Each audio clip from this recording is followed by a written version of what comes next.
bienvenue dans la bulle de Virgie, j'espère que vous allez bien. Alors cette année, j'ai pris une décision, étant donné, comme je le dis régulièrement, que j'ai très peu de vues sur ma chaîne, ce n'est pas un souci, sauf qu'effectivement, quand on met du temps pour faire une guidance ou pour faire par exemple les 12 signes astrologiques, ben, il faut savoir que ça me prend entre 6 et 12 heures, suivant que je prends une demi-heure ou une heure pour faire chaque guidance.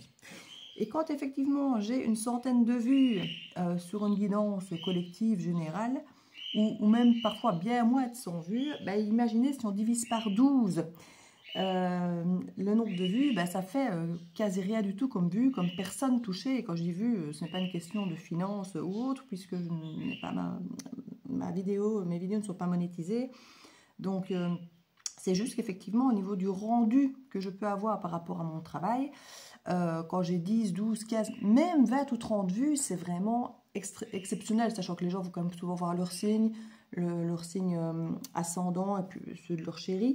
Donc voilà, il y a toujours un petit peu plus quand même qu'un 12e, mais c'est quand même très peu. Alors ce que je vais faire, je vais ici pour cette fin d'année refaire les 12 signes pour la dernière fois.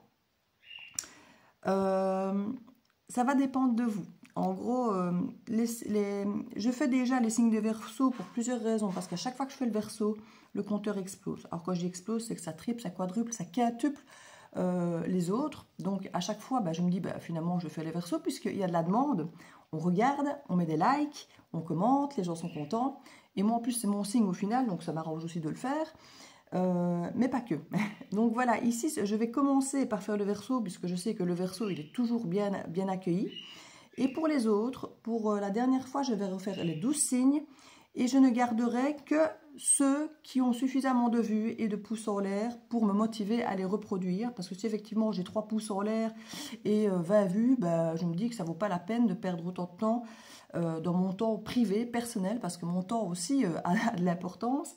Mon temps a autant d'importance que le vôtre ou que de n'importe qui. Donc quand je passe effectivement 12 heures à faire les 12 signes pour pas grand-chose, je me dis que c'est du temps qui n'est pas du tout bien investi, j'ai envie de dire. Voilà. Et quand je parle d'investissement, c'est juste de retour personnel à personnel, de personnes touchées. Et je ne parle absolument pas d'argent ici dans ce cas. Donc voilà. Donc c'est vous qui allez décider finalement quel signe je vais continuer à faire. Ceux où je me sentirai soutenue, où je sentirai que c'est là pour une bonne raison, que ça aide, qu'il y a des vues, qu'il y a des pouces, qu'il y a des commentaires. Je ne vais pas donner de nombre désiré parce que ça va dépendre chaque fois par rapport aux autres aussi, donc des autres signes. Donc ça va être ceux qui sortent du lot. Maintenant, si tous subitement sortent du lot, entre guillemets, tant mieux, je continuerai les 12 signes. Donc l'idée n'est pas de n'en faire par exemple que 5 et de vous faire vous battre pour être dans les 5 premiers. L'idée est vraiment de ne pas faire le travail pour rien. Voilà, c'est juste mon but, ne pas faire le travail pour rien. Donc je vous demande à vous, si vous aimez mes guidances, si vous aimez tel ou tel signe, de vous manifester, de me le montrer avec un petit pouce. Ce n'est pas grand-chose que je demande, je ne demande pas d'argent, je demande un petit pouce de soutien. Juste pour la demi-heure, l'heure, les 3/4 d'heure que je donne de mon temps pour chaque vidéo de chaque signe. Donc voilà, ce sera juste votre façon de me soutenir et de me montrer je suis là, continue à le faire. En tout cas, ce signe-là, moi, il m'intéresse, continue à le faire. Donc voilà, c'était mon petit message pour que vous sachiez comment je vais fonctionner. Donc je vais faire les 12 signes, entre guillemets, peut-être pour la dernière fois ici, pour 2025, dans les grandes lignes.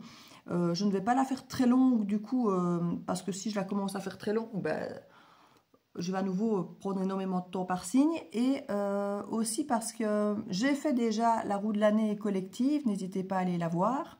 Donc il y a déjà une roue de l'année qui est prévue en collective pour chaque mois de l'année 2025. Donc je me suis déjà étalée sur 2025, pas par signe, mais j'ai déjà fait quelque part un étalage de 2025 de mois en mois. Donc ici, ce que je vais aller faire, c'est peut-être plutôt aller voir les énergies de début 2025. Comme ça, voilà, si ça plaît, que ça accroche, je ferai la suite, je ferai les mois, je ferai les saisons comme je faisais avant. Ça va dépendre de vous, comme je le disais. Donc voilà, à tout de suite pour les Verseaux. Petite bulle, bienvenue dans la bulle de Virgie. J'espère que vous allez bien. Bienvenue à mes Verseaux d'amour. Pour cette guidance ici du début 2025.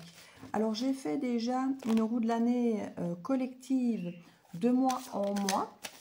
pour 2025. Donc n'hésitez pas à aller voir. Elle est dans les playlists ici de roue de l'année 2025. Donc n'hésitez pas à aller jeter un œil, aller la voir, la revoir de mois en mois pour voir si ça colle. Ici, je vais vous faire des énergies générales pour les Verseaux. Oui, je commence par vous. J'ai fait un petit préambule que je mettrai à mon avis pour, sous chacune des vidéos de chaque signe, pour expliquer qu'effectivement, je referai ceux qui sont gardés. Mais vous, je sais qu'il n'y a pas de souci. C'est pour ça d'ailleurs que je vous ai fait du favoritisme, parce que je sais que les Verseaux sont bien regardés, bien suivis, bien encouragés, bien soutenus. Et pour ça, je vous en remercie. Donc voilà, petit favoritisme. Je commence par les Verseaux et je prends le temps de les faire puisque je sais que ça match. Donc, pour ce début 2025, pour nous, les Verseaux, ben oui, on parle d'assises de denier, on nous parle d'équilibre, du donner, du recevoir, un équilibre peut-être dans le yin et le yang, au travail, dans notre vie en général. Avec le cavalier d'épée, on a des discussions à cœur ouvert, franc, honnête, direct et transparent. Il y a une communication claire qui se veut justement pour garder, conserver cet équilibre, pour le créer s'il n'est pas encore là. Avec le 4 de denier, il y a peut-être une rétention d'informations pour certains, une rétention d'argent ou de sentiments. Il y a peut-être une nécessité de se dire, si je n'ai pas la réciprocité, je ne donne plus.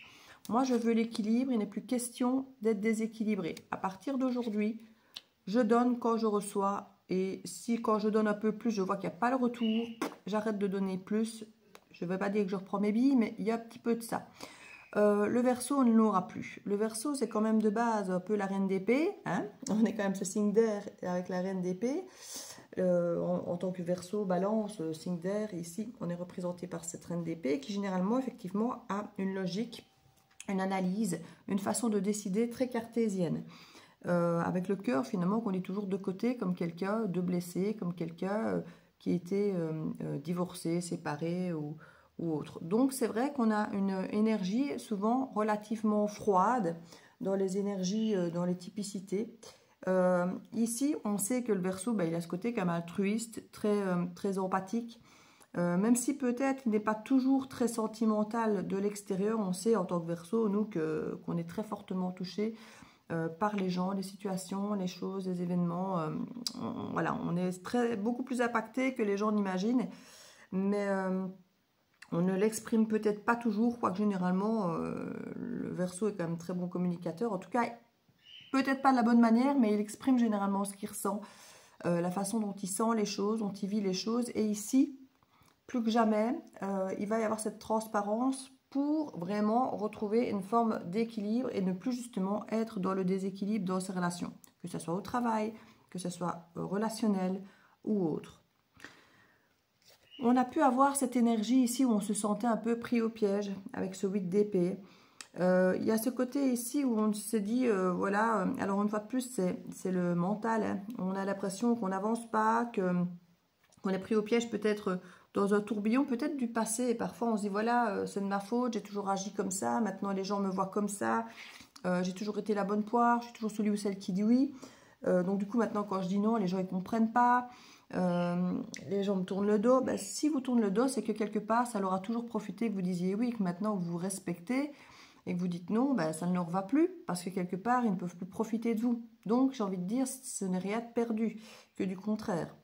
On sent qu'il y a un côté très pragmatique qui revient ici avec la Vierge. Avec le signe de la Vierge, il y a un côté très pragmatique qui me fait penser à cette énergie de reine d'épée. Avec ce côté très terre à terre, très pragmatique, très logique, très organisé. On fait les choses pas sans raison, hein, voilà. Donc beaucoup plus, comme je disais, analytique, hein, et beaucoup moins avec le cœur. Mais je crois que c'est pour sortir de cet état ici où on se sent un peu impuissant. Où quand on laisse le cœur, l'empathie, quand on laisse le côté altruiste trop prendre sa place, on a l'impression qu'on se fait engloutir, qu'on se fait dépasser, qu'on se fait bouffer. Et apparemment, j'ai envie de dire, ça marche. Parce qu'on a un 4 de bâton qui nous montre quand même qu'il y a une célébration de stabilité. Alors pour certains, ça peut être un mariage, des contrats, un engagement, quel qu'il soit, que ce soit vis-à-vis de vous-même ou vis-à-vis de quelqu'un, d'une situation, d'un environnement. Et ici, on sent vraiment que ce changement de pouvoir s'exprimer clairement sur vos besoins, sur vos limites et de clairement mettre en place ce que vous dites, parce que le tout n'est pas d'exprimer. Je ne laisserai plus les choses se déséquilibrer, je ne donnerai plus d'énergie si je ne reçois pas. Il faut aussi que dans les actions, que dans la façon de faire, on le sente. Limite, vous n'avez peut-être même pas besoin de l'exprimer si vous l'incarnez. L'idée, c'est de l'incarner aussi. Alors, c'est bien de le dire, comme ça les gens comprennent, ils sont au courant. Comme ça, s'ils constatent effectivement une différence de comportement, ben, ils savent ce que vous avez expliqué. Maintenant, si vous vous contentez simplement de l'incarner très clairement, ben, ils ne pourront pas passer à côté non plus. Maintenant, si vous le dites, mais que vous ne l'incarnez pas, vous serez à nouveau dans cette situation-là parce que vous direz encore, bon sang, je parle, je dis, et finalement, personne n'écoute. Vous savez, le nombre de fois où vous dites, la prochaine fois que tu fais ça, ou si tu fais ça, ou je ne me sens pas heureuse quand tu fais ça, ou je me sens ceci, ou j'attends que tu fasses peut-être ceci ou cela, et puis qu'au final, vous avez l'impression, comme on dit, de pisser dans un violon, parce que finalement, rien ne change. On se dit, mais à quoi ça sert que je m'exprime si rien ne change? Oui, mais rien ne change, et vous étiez toujours là. Alors pourquoi est-ce que les gens changeraient? Puisqu'au final, vous leur montrez un grand doigt, vous leur dites ce que vous voulez, ce que vous ne voulez plus, mais de toute façon, ils font ce qu'ils veulent et vous êtes quand même toujours là. Donc, à vous, à incarner ce que vous dites clairement aux autres, qui est très, très équilibré, qui est très écologique pour vous, pour les autres, pour tout le monde. C'est remettre l'église au milieu du village.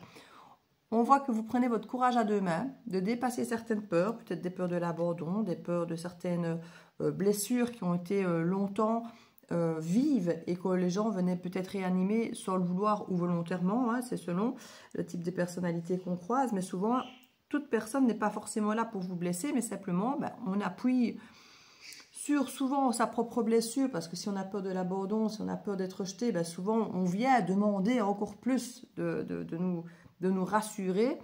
Et si l'autre, justement, ne va pas venir appuyer là où on lui demande d'appuyer, ben, soit en n'appuyant pas, ben, ça fait le même effet, soit il va venir exprès appuyer, on dirait, sur l'autre bouton qui nous dit « il ne vient pas me rassurer ». Voilà, vous savez. Et plus on attend de l'extérieur, plus on se projette, plus on est déçu bien souvent, parce que forcément, c'est qu'on a une attente extérieure, alors que bien souvent, cette attente, c'est parce que c'est quelque chose qu'on ne s'offre pas soi-même.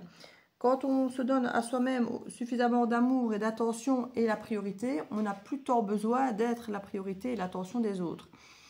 Tant qu'on recherche l'attention et d'être une priorité pour les autres, c'est souvent parce qu'à soi-même, on ne se donne pas la priorité. Si on se donnait la priorité, on ne serait plus là si on n'avait pas des autres. Il faut bien se dire que si on veut être la priorité de quelqu'un et qu'on reste avec quelqu'un dont on n'est pas la priorité, ça montre bien qu'on ne fait pas de nous notre priorité, on fait de cette relation, de cette personne notre priorité, pas notre bien-être et nous. Sinon, on ne serait plus là, puisque ce n'est pas du tout le résultat prévu, si on peut dire ça comme ça, ou désiré. En tout cas, on sent qu'on travaille dur, on s'acharne et on a la petite carte ici du Verseau. Donc ici, on s'acharne à redevenir soi, à reprendre sa place. On sent qu'il y a une protection, une connexion. Et il peut y avoir des discussions, mais une fois de plus, en tant que Verseau, vraiment en étant assis dans qui on est. Et pour certains, on continue à se protéger quand même un minimum. Hein. On ne va pas baisser les armes trop vite. Et ce n'est pas de mauvaise chose dans un premier temps. Pour autant que ça ne vous empêche pas d'ouvrir votre cœur, d'avancer, d'aimer, d'être ouvert à ce qui se présente à vous. Parce que voilà, se protéger c'est bien, mais il ne faut pas non plus se barricader et finalement se couper de tout. Sinon, ben, il ne peut rien vous arriver de bon. Rien de mauvais non plus, mais rien de bon. Donc l'idée, c'est de rester le cœur ouvert, mais clair dans ce que vous dites. Et dans vos actes, d'incarner clairement votre vrai vous, votre vous. Donc voilà, je ne voulais pas les faire trop longs. C'est le message conseil pour les Verseaux, pour cette première partie de début 2025. Vous me direz un petit peu si ça vous parle. Je pense que ça vous parlera. En tout cas, moi, ça me parle énormément. Je vais faire les 12 signes pour ce début d'année de la même façon. Donc, je ne vais pas les faire très longues. Mais si je vois qu'il y a vraiment du retour, je n'hésiterai pas à les faire peut-être plus longues pour savoir un petit peu ce qu'il en est. Parce que si c'était du général, donc aussi bien sentimental que professionnel, ça convient, ça match. Donc voilà, je vous fais plein de bisous, amis Verseaux, et je vous dis à très vite dans la bulle de Virgie.